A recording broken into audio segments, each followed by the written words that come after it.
आप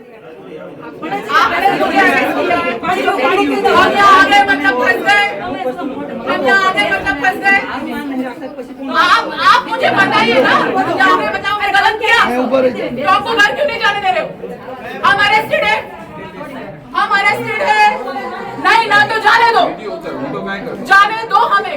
ये जोर जबरदस्ती से आप हमें रोक रहे हो, विच इज रॉन्ग। ये हमारा बेसिक ह्यूमन राइट है। मैं कोई टेररिस्ट हूँ? क्या हूँ मैं? प्रिजनर हूँ? क्या है?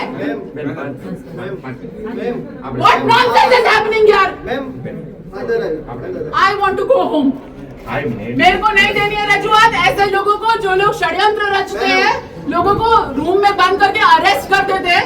ऐसे लोगों को रजूआत नहीं करनी। 8 પાસ અને હંમેશા ફાંકા ફોજદારી કરતા ગૃહમંત્રી હર્ષ સંઘવી જ્યારે પૂર્વ કચ્છ જિલ્લાની મુલાકાતે આવેલા હતા ત્યારે દારૂ, ડ્રગ્સ, ખનીજ, નમક માફિયાઓ જેવી અનેક રજૂઆતો જે પૂર્વ કચ્છ એસપી ક્યારેય સાંભળતા નથી અને હર્ષ સંઘવીએ ટ્વીટ કરીને જણાવેલું કે હું આવતીકાલે કચ્છ અને મોરબી આવી રહ્યો છું અને લોકોની રજૂઆતો સાંભળીશ। આ રજૂઆતો સાંભળવાની વાત કરેલી એના અનુસંધાને આમ આદમી પાર્ટી પૂર્વ કચ્છ જિલ્લાની ટીમ અને અમારા પૂર્વ કચ્છ જિલ્લાના પ્રમુખ એવા કાયનાતબેન અંસારી રજૂઆત કરવા માટે એસપી કચેરી પહોંચે છે ત્યારે આ ડરપોક એવા ગૃહમંત્રી અને હપ્તાખોર પોલીસ દ્વારા એમને એક રૂમની અંદર નજરકેદ કરવામાં આવે છે। એમની રજૂઆત એમની રજૂઆત કરવા દેવામાં નથી આવતી।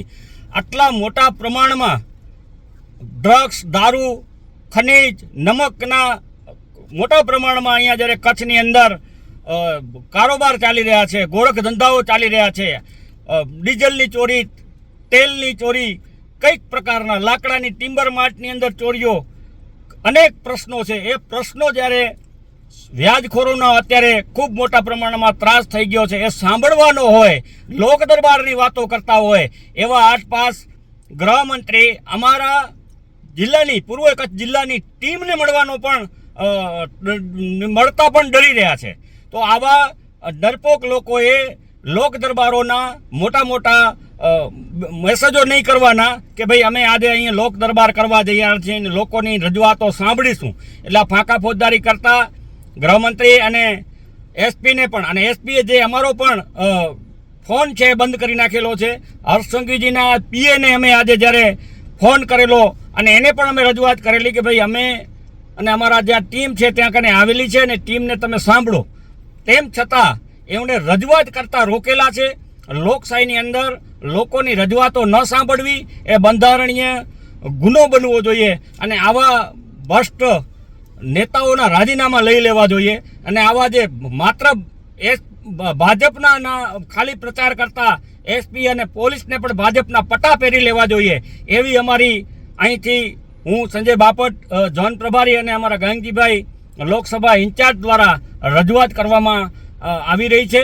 એટલે એસપી સાહેબને પણ આપના માધ્યમથી અમે જણાવીએ છીએ કે તાત્કાલિક ધોરણે ભાજપના પટ્ટા પહેરી લ્યો અને જે હપ્તાખોરીનો જે કામ તમારું ચાલે છે ને એ જલ્દીથી બંધ કરી નાખજો। હવે અમે આ બહુ થઈ ગઈ છે, જનતાની વિસાવદરવાડી કરવાના મૂડમાં તો છે જ અને જનતા રેડો તાત્કાલિક ચાલુ કરવામાં આવશે, જે તમને ખુલ્લી ચેતવણી આપવામાં આવે છે અને અમારા વહેલી તકે ફોન રિસીવ કરો અને વોટ્સઅપ જે બ્લોક કરેલા છે એ બ્લોકમાંથી અમારા ફોનને પણ કાઢો એવી આ મીડિયાના માધ્યમથી અમે આ વિનંતી કરતા નથી, કારણ કે આ બધા લોકોના પગારમાંથી નોકરી કરતા નોકરો છે એમને કોઈ રજૂઆત વિનંતી કરવાની ન હોય એટલે આદેશો જ કરવાના હોય। એટલે અમે સીધો આદેશ કરીએ છીએ કે તમને જે સરકારી સીયુજી નંબર મળેલ છે ને એ તાત્કાલિક ધોરણે ચાલુ કરી દો। વોટ્સઅપમાં અમારા ફોન રિસીવ કરો અને જનરલ ફોન પણ રિસીવ કરતા શીખો।